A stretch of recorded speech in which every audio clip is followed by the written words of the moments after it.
Hello internet and welcome back to my channel! So recently I've realized that I've become really drawn towards female superheroes, and I know that's pretty natural for me as a girl, but I've realized that there's a lot of characters that I really love that a lot of people just don't know anything about or have never even heard of. I think there's a lot of really great superheroes out there who deserve a little bit more attention than they get. So I'm going to tell you about my favorite underrated Marvel female superheroes. Ranking in at number 10 is Snowbird from Alpha Flight. This is a team even that not a lot of people know and they don't get very much attention. They're not utilized very often.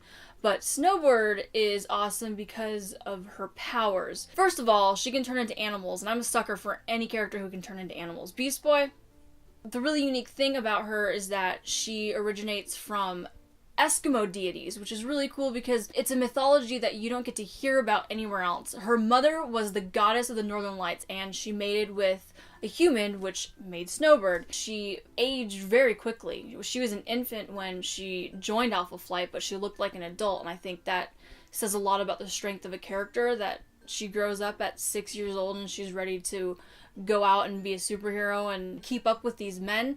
I think that's such a strength for a female character. Snowbird is the only member of Alpha Flight who is capable of taking on divine threats. We see evidence of this in Secret Invasion when the Skrull gods try to come down to Earth with the Skrulls. So as Hercules assembles his god squad, he puts Snowbird on it and she becomes this divine creature and is actually a very instrumental character in this epic storyline. So I think that she has this wonderful power set in this tiny little bundle, and I wish that we could see more of it more often. Number 9 is Mantis, and you might not know the name, but chances are you've probably been exposed to her by now because she's in the Guardians of the Galaxy Volume 2 trailer. She's that girl at that funny scene at the end where she's telling about Star-Lord's feelings for Gamora. Mantis is so extremely impressive to me because of the wide array of powers that she possesses.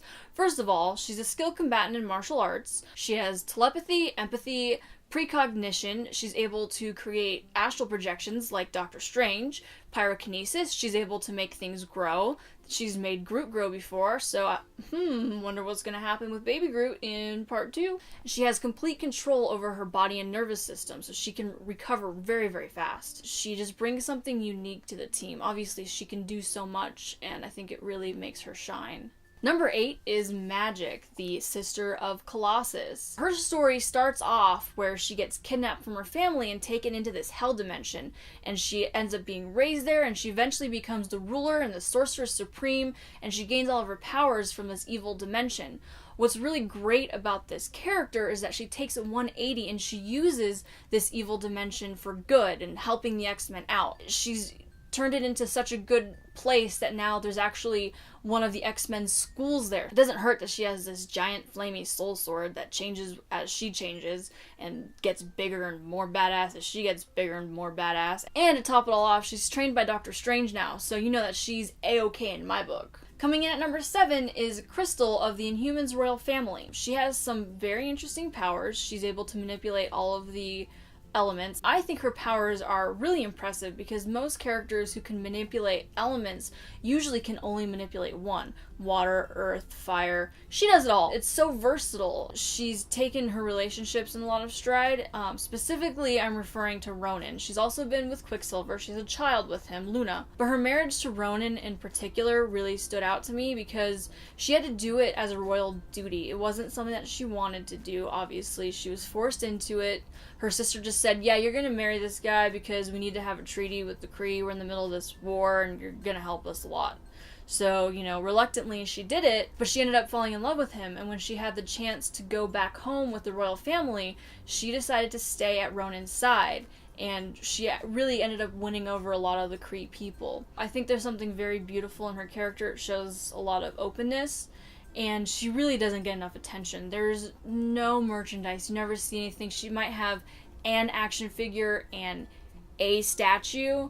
You hardly see anything. When I found out that she was going to be the leader of the all-new Inhumans, I went, yes, good for you, Crystal, because she really deserves it. Coming in at number 6 is a character from one of my favorite storylines, Kate Bishop as Hawkeye. The story I'm referring to is Matt Fraction's run of Hawkeye. I think it was a great balance between both Hawkeye characters, Clint Barton and Kate Bishop, and I really liked seeing her kind of be his moral compass and his backbone and his strength. And they had this great banter, and that's what made me really fall in love with her, was how strong yet sort of breezy she could be. She is her own person. She doesn't own up to anybody. You know, she has this kind of gritty background story. She had to train herself in martial arts because there was some sort of assault. Everything that she's done, she's earned. She's originally a member of the Young Avengers, and when the Avengers tried to disband them, she said, "No, we're gonna have our own lair that I'm gonna find." She's an example of a woman who was able to take control of her own life, and I think that is a great example for women to look up to. Number 5 on the list is Songbird of the Thunderbolts. First of all, I'm gonna have to acknowledge how friggin' awesome she looks. I'm not gonna lie, that's probably 50% of why she's on the list. But the other 50% is because she's a true story of a character reformed. She comes from a bit of a darker background. She ends up becoming a part of the Masters of Evil under Baron Zemo, and then, you know, the Thunderbolts start off as this villain team, but when she finally turns around to be a hero, she really embraces it. She ends up becoming this maternal figure to the whole team, and to top it all off, in the new Thunderbolts team assembled by Norman Osborn, she was told that she was too moral to continue being on the team. Additionally to her background, she has a really cool superpower too, because she's able to use her voice and scream. She was once known as Screaming Mimi. When she screams, she creates these essentially constructs like her wings, or like Green Lantern's constructs, where she makes physical things out of her voice. All around, Songbird is just a really interesting character to watch, and again, not enough merchandise for her. We need more Songbird. Alright, I already know a lot of people are going to be like, why did you put this character on the list?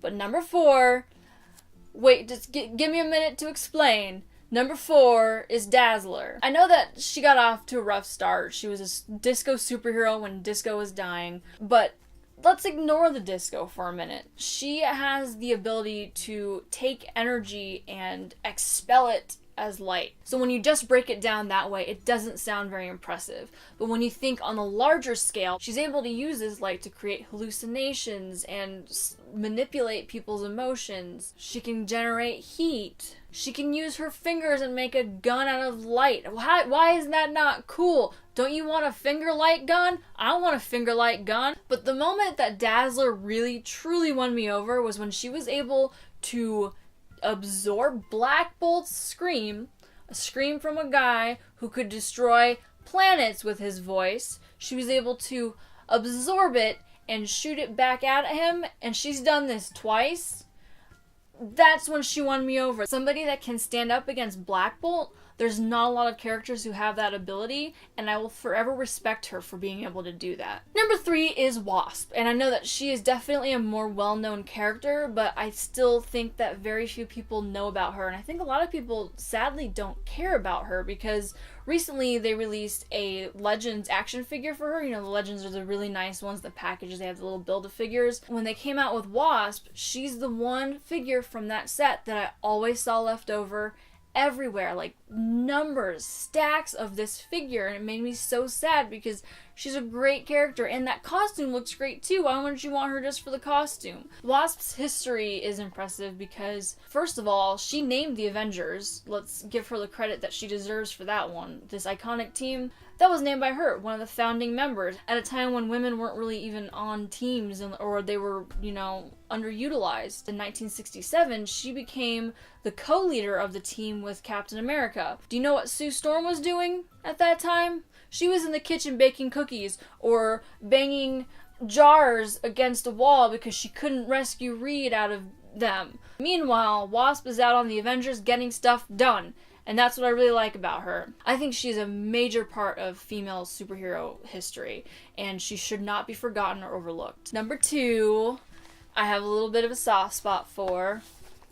It's this lady right here, Medusa, my favorite superhero. First of all, her hair is magnificent, obviously. Why do you think my hair is so long and I can't bring myself to cut it? Words can't even describe how cool it is that there's a superhero whose powers rely entirely on her hair being strong as steel. She can fling people around and wrap them up and throw them around with her hair and not even have to use her hands. It's almost like telekinesis, but kind of cooler because it's coming out of her head. It's so cool. But the greatest thing about her is obviously the things that make her a queen. She's very loyal to her husband. If you think about her love story, it's so touching that she's able to live this life with a man who can never speak to her. He can never say I love you, but she's created this language with him without speaking, that she understands everything that he says. I think it's one of the most beautiful love stories that we have, and it's making me emotional just talking about it right now. She's done everything for her husband. She speaks on Black Bolt's behalf, and she always does the right thing. When Black Bolt disappeared, she took on the role as the sole leader of Adelan with such poise. She didn't think twice about it. It was her duty. And then when he finally showed up and she was so angry at him because she thought he was dead all along, she was able to kick her husband to the curb without a second thought. You know, I've been taking care of this place myself. This isn't your place anymore. How many people can say that to their partner? I'm gonna have to stop myself because I can keep going on and on and on about how amazing Medusa is. And coming at number 1 is She-Hulk. Now, I know she is probably the most well-known female Marvel superhero. She's kind of been the poster go-to female character on all the merchandising. But I feel like lately she's been replaced by Black Widow. And even when she was kind of pushed more, I don't feel like anybody really knew anything about her. I know at that time I certainly didn't. I didn't until I really started to make an effort to pick up her books and read them. What people don't know about her is that she has this immense confidence and that she's kind of a good symbol for people who are different. When she first became She-Hulk, she didn't have a whole lot of control over herself. She was very similar to Bruce Banner's Hulk. But she was eventually able to control what she was like in the She-Hulk form and started to even prefer herself as She-Hulk. She gave herself more confidence, and I think that's such a great thing to think about, how she was able to embrace being so different, and she was more comfortable in that skin than her human skin. And of course she had to learn to be comfortable being both eventually, because there were strengths in being just Jennifer and strengths in being She-Hulk. But that's a great story too, is that you should be comfortable with whoever you are. So that wraps up this video. I hope you enjoyed my top 10 female superheroes that are underappreciated. If you would like to see a video similar to this, but of DC female superheroes, be sure to give this video a good old thumbs up, and comment below with which Marvel's female superheroes you think I might have left out. Who do you think deserves a little bit more of a spotlight? So there you have it. I'll see you next week.